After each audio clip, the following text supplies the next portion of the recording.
अस्सलाम वालेकुम जी बच्चों, कैसे हैं आप लोग। लो जी, पहला चैप्टर जो था हमने उसको तफसीलन पढ़ लिया, समझने की कोशिश की कि थर्मल एक्सपेंशन क्या होती है वगैरह वगैरह, सारा कुछ हमने तफसीलन पढ़ा।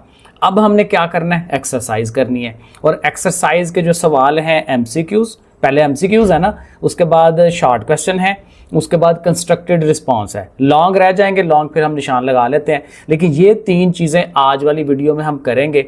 और अगेन इसको जो है ना बड़ा अच्छा अंदाज में, एक तो मैंने लिखे हैं, नोट्स टाइप बनाए हैं, वो मैं आपको दिखाता हूँ एंड पे। पहले आपको अगेन जैसे पहले हम पढ़ते थे कि तस्वीरों के साथ, बड़ा कमाल का उसने एक्सप्लेन किया हुआ है, तो ये हम देखते हैं। अब इसमें मेरी कोई बहादुरी नहीं है, एआई की बहादुरी है, इतना प्यारा वो उसे एक्सप्लेन करता है। देखें इसका भी जो स्लाइड का स्टार्ट उसने बनाया हुआ है कि जी थर्मल ब्लू प्रिंट, थर्मल का जो ओवरऑल है, यानी कि जो हीट है वो हीट का ओवरऑल इफेक्ट क्या और है। ठीक है, तो यूनिट नंबर 10 है, उसकी हम एक्सरसाइज है, उसकी हम सोल्यूशन कर रहे हैं। तो चलें इसको देखते हैं। अब देखें ये वाला, ये पेज देखें कितना प्यारा उसने बनाया हुआ है। एमसीक्यूज हैं, एमसीक्यूज के आंसर्स हैं, एक्सप्लेनेशन साथ हो जाएगी। देखें कैसे, पहला क्वेश्चन देखें क्या था, 10.1 जो हमारा पहला एमसीक्यू है। When the temperature of a rod of copper is increased, copper का एक रॉड है, एक सुलाह है, उसको हमने गर्म करना है, टेम्परेचर बढ़ाना है, तो क्या होगा, इट्स लेंथ, उसकी लंबाई को क्या होगा।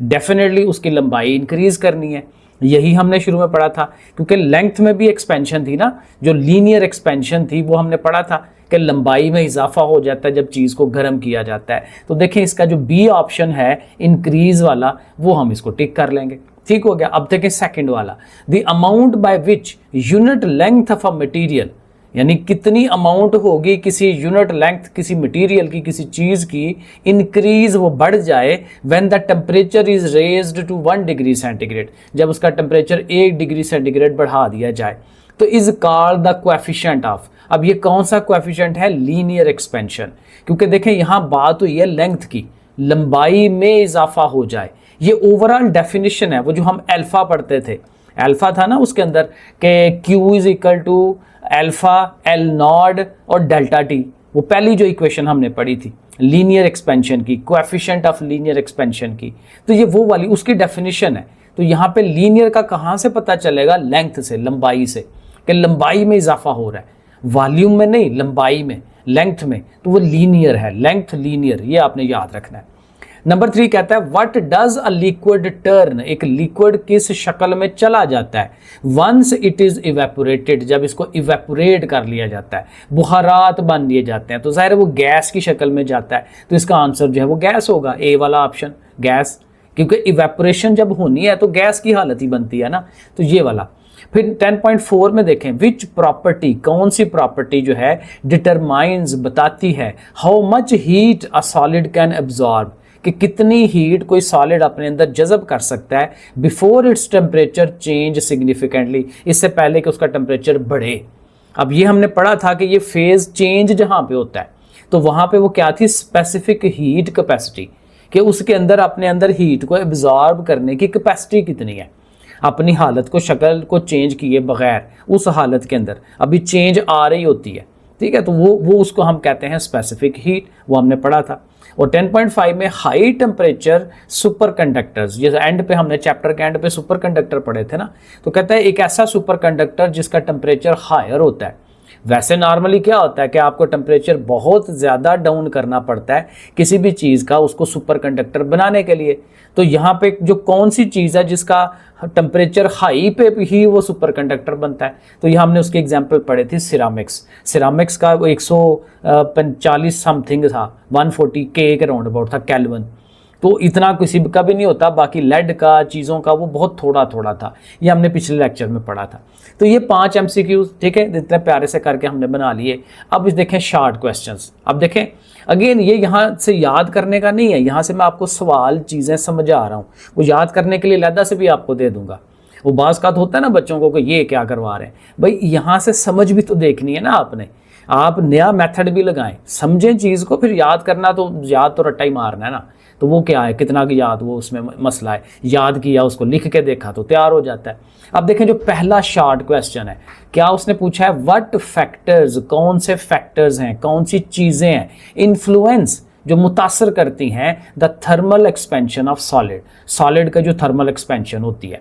उसको कौन सी चीज़ें मुतासर करती हैं। तो वो पहली जो हमने डेफिनेशन पढ़ी थी कि भाई delta L is equal to alpha L nought delta T, यानी लंबाई में जो चेंज है, ठीक है, वो जो एक्सपेंशन है वो किन चीज़ों पे डिपेंड कर रही है। ये तीन चीज़ें गिनवा रहा है, alpha L nought delta T.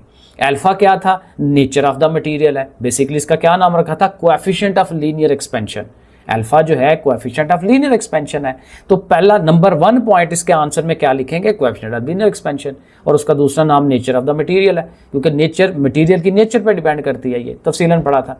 L not का मतलब क्या, उसकी ओरिजिनल लंबाई, ओरिजिनल लंबाई ज़्यादा होगी ज़्यादा उसमें फ़र्क पड़ेगा, कम होगी कम फ़र्क पड़ेगा। ये एल नॉट का उसने CRQ भी बनाया हुआ है, कंस्ट्रक्टेड रिस्पॉन्स सवाल में पूछा हुआ है उसने, वो वहाँ जाकर भी एक्सप्लेन करते हैं। और डेल्टा टी के टेम्परेचर में चेंज कितनी लाते हैं, बहुत ज़्यादा चेंज लाएंगे तो बहुत ज़्यादा तब्दीली आ जाएगी। तो ये तीन चीज़ों पे हमारे जो है ये थर्मल एक्सपेंशन जो है वो डिपेंड करती है। तो ये हमने उसको बताना है, पहला आंसर।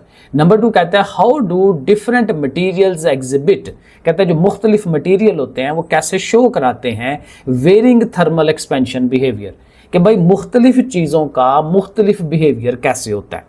ठीक है, कोई चीज़ है तो वो कैसे बिहेव करेगी, दूसरी कैसे बिहेव करेगी जब उसमें हम हीट में उसको लेकर आते हैं। तो उसमें देखेंगे ज़ाहिर है सॉलिड का अलहदा से बिहेवियर होगा, लिक्विड का अलहदा से होगा, गैस का अलहदा से होता है। यही हमने उसको एक्सप्लेन करना है कि सॉलिड में मिनिमम एक्सपेंशन होती है, हीट देने से कम एक्सपेंशन है। जो लिक्विड वाली चीज़ें हैं वो मॉडरेट एक्सपेंशन होती है, दरमियानी, और जो गैसेज होती हैं उसमें ज़्यादा मैक्सिमम एक्सपेंशन आती है। ठीक है, तो इस तरह से ये सेकंड वाला हमारा शॉर्ट सवाल है।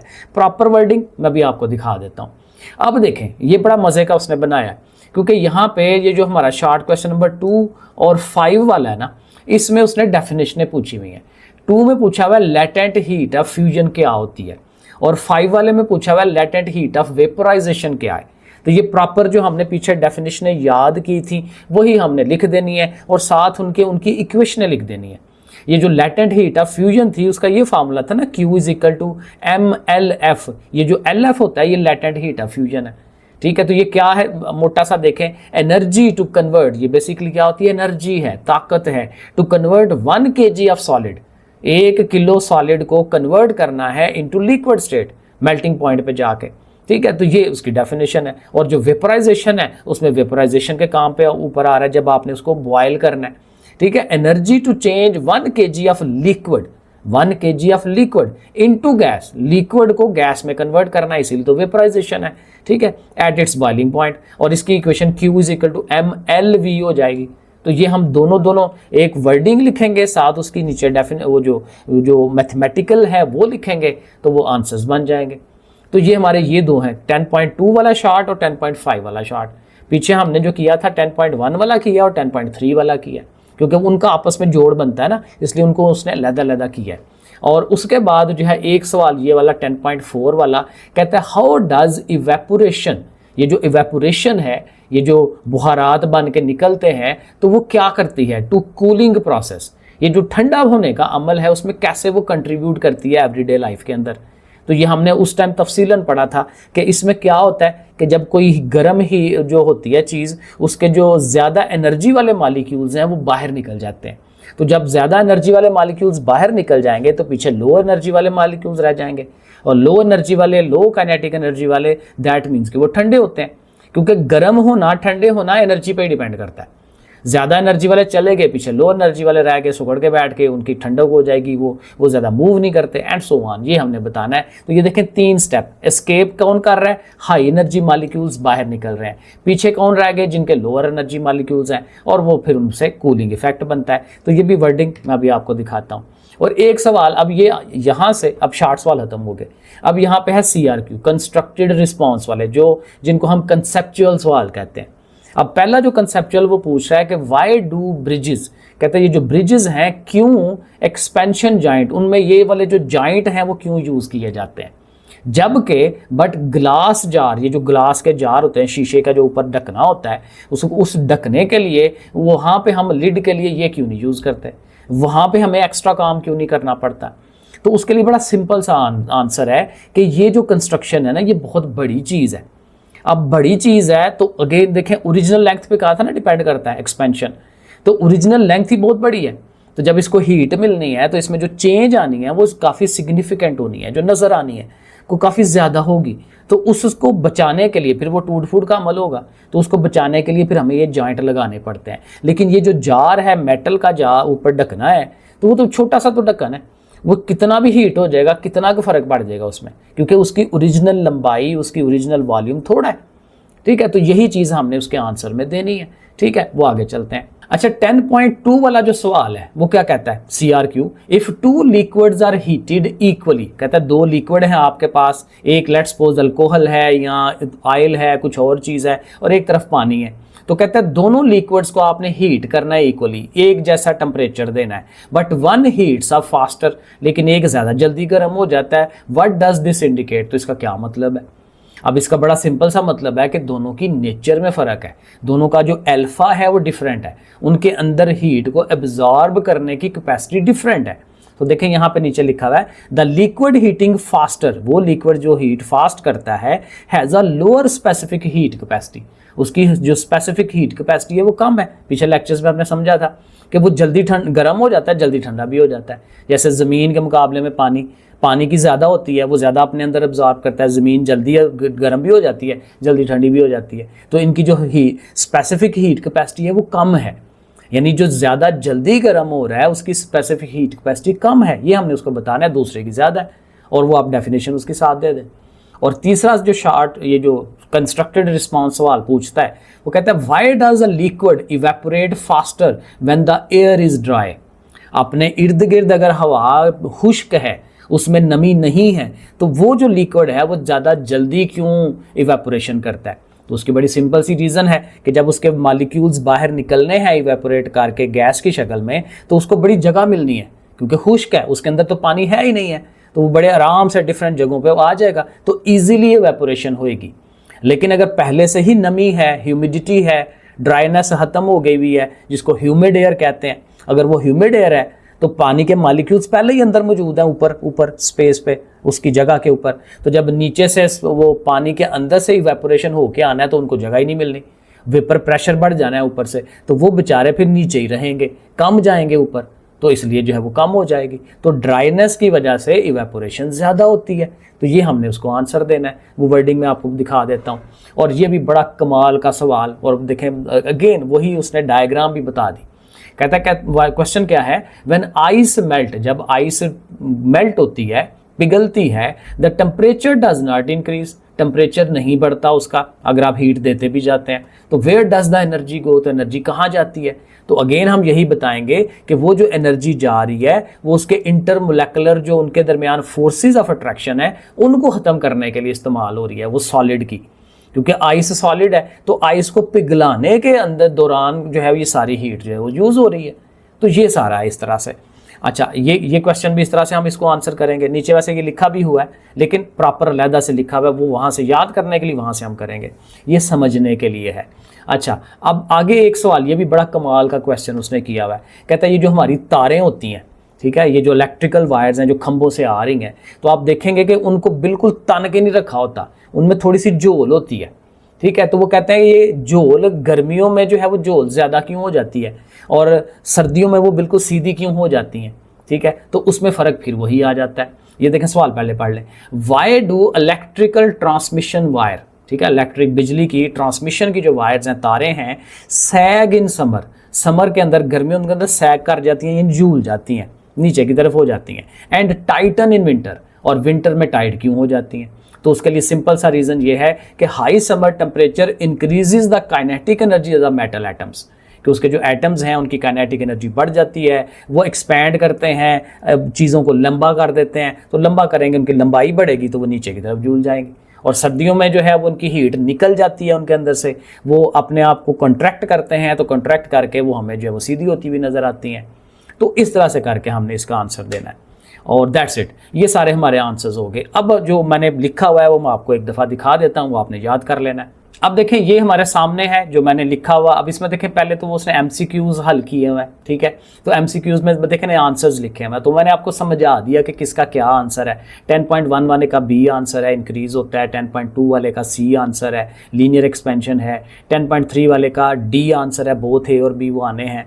ठीक है। 10.4 वाले का ये क्या है, बी आंसर है, स्पेसिफिक हीट कैपेसिटी हमने आंसर देना था, और 10.5 वाले का सिरामिक्स जो है वो सी वाला आंसर है। अब ये देखें जिनको आपने याद करना है, शॉर्ट क्वेश्चन।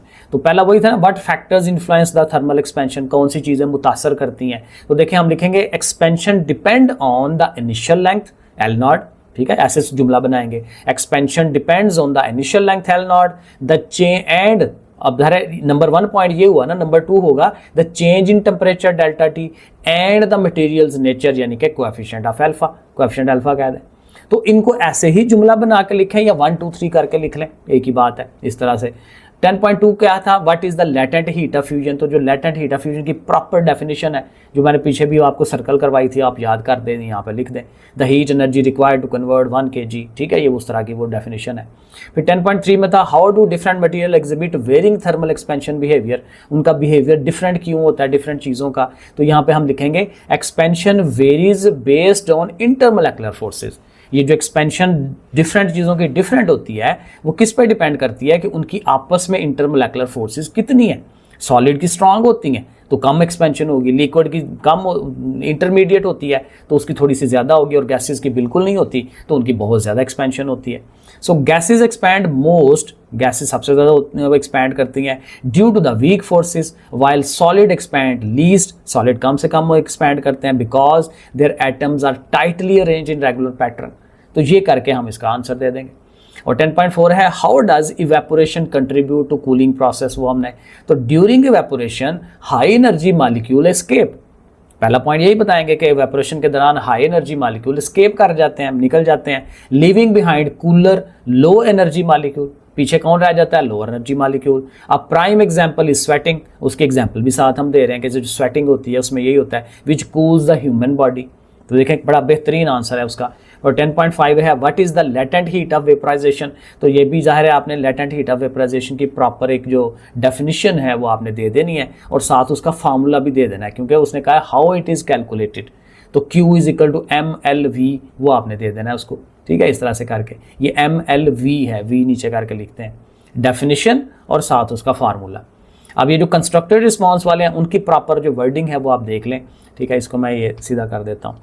ये तो कहता है पहले वाले में वही कि ब्रिजेस जो हैं उनमें जॉइंट क्यों बनाए जाते हैं। तो कहता है bridges are massive structures, massive structures हैं where expansion can cause significant force. तो एक्सपेंशन से ज़्यादा फोर्स डेवलप होगी, लीडिंग टू बेंडिंग और बकलिंग, यानी कि उसमें जो उनकी जो चीज़ें हैं वो ख़राब होंगी, बेंड होंगी, ठीक है, जैसे रेलवे लाइन का होता है, इसी तरह से ब्रिजेस भी खराब होने के हादसा होगा। स्मॉल आइटम्स लाइक, अब उसी के मुकाबले में जो छोटी चीज़ें हैं, जैसे हमारा ये लिड है उसका, small items like lid expand only slightly, थोड़ा सा एक्सपैंड करेंगे, विच इज़ यूजफुल, जो फ़ायदेमंद होगा, फॉर लूजनिंग दैम, ज़ाहिर लूजनिंग दैम के लिए फ़ायदा होता है, उससे ज़्यादा फ़ायदा नहीं होता। तो इस तरह से। फिर 10.2 में है, if two liquids are heated under same condition, ये वो वाला, तो उसका आंसर हम क्या देंगे, the liquid that heat up faster has a lower specific heat capacity. ये हमने उसको रीज़न देनी है कि वो लिक्विड जो ज़्यादा जल्दी गर्म हो रहा है उसकी जो स्पेसिफिक हीट कैपेसिटी है वो कम है, ठीक है, ज़्यादा अपने अंदर एब्जॉर्ब करने की कैपेसिटी नहीं है, कम है। Meaning it requires less energy to raise its temperature, कि उसको कम एनर्जी चाहिए होती है टेम्परेचर बढ़ाने के लिए। और 10.3 था, why does a liquid evaporate faster when the air is dry. Air dry हो तो लिक्विड कैसे फास्ट करता है, तो लो ह्यूमिडिटी जब ड्राई एयर होती है एक्सेलरेट इवेपोराइजेशन, इवेपोरेशन को एक्सेलरेट करती है, बढ़ाती है, because the air is not yet saturated. ये प्रॉपर लाइन है, air is not yet saturated, air अभी सैचुरेट नहीं हुई, सैचुरेट होते जहाँ पे बहुत ज़्यादा चीज़ आ गई हो, विद वेपर्स, वेपर्स अभी बहुत थोड़े हैं उसके अंदर, ठीक है, allowing more surface molecules to escape. तो उससे क्या होगा, जो सरफेस के जो ऊपर के मॉलिक्यूल्स हैं पानी के वो इजीली इवेपोरेट कर जाएंगे, ठीक है, इस तरह करके। 10.4 में क्या था कि when a piece of ice melt the temperature, हाँ कि उसका टेम्परेचर कहाँ जा, वो बढ़ता नहीं है, तो हीट जो हम दे रहे हैं वो किधर गई। तो हमने कहना है द एनर्जी गोज, वो जो एनर्जी है goes into breaking the intermolecular bond, वो उनके जो इंटरमॉलिक्यूल बॉन्ड्स हैं उनको तोड़ने में जाती है, बिटवीन आइस मॉलिक्यूल्स, ठीक है, सॉलिड को तोड़ रही है ना। This is the latent heat of fusion, जो इसेंशियल होती है फेज ट्रांजिशन के लिए, ठीक है, ये दो जुमले कह देंगे। और 5 वाला कि why do electric transmission wire sag, वही बात गर्मियों में वो जो तारें हैं क्यों झूलती हैं, तो हम लिखेंगे in summer the metal wires expand due to high temperature. High temperature की वजह से मेटल वायर्स एक्सपैंड करती हैं, इंक्रीजिंग इन लेंथ, लेंथ बढ़ जाती है और उससे वो सैगिंग करने लग पड़ती हैं। इन विंटर दे कॉन्ट्रैक्ट, वो कॉन्ट्रैक्ट करती हैं, एंड टाइटन, और टाइट हो जाती हैं। ठीक है जी, ये करें तैयार, बड़ा बेहतरीन चीज़ें हैं, इनको आप रेडी करें। तो नेक्स्ट वीडियो में इंशाल्लाह हम उसके जो न्यूमेरिकल्स हैं और एग्जांपल्स हैं, काफ़ी इंपॉर्टेंट चीज़ें होती हैं, उनको करते हैं, फिर हमारा ये चैप्टर ख़त्म हो जाएगा। ओके, फिर अल्लाह हाफिज़।